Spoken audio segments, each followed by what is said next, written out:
Another Mm. question that would be great for our pet parents to ask is, how long does it take for a vaccine to take effect before you're protected if my animal happens to bite you?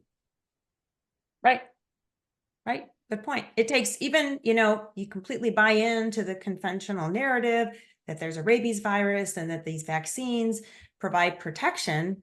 It takes 1 to 2 weeks. You don't build antibodies instantly. It's not like they get this immediate umbrella of protection. So yeah, the whole thing, it doesn't make any sense at all. And I think these are some pretty simple questions like that. How long does it take for my pet to have an immunity to rabies after you give it that shot?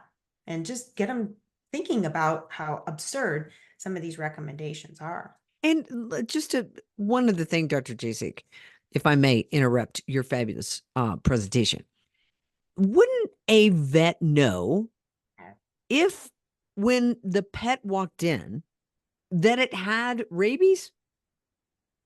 Wouldn't there One be would a sign? one would think.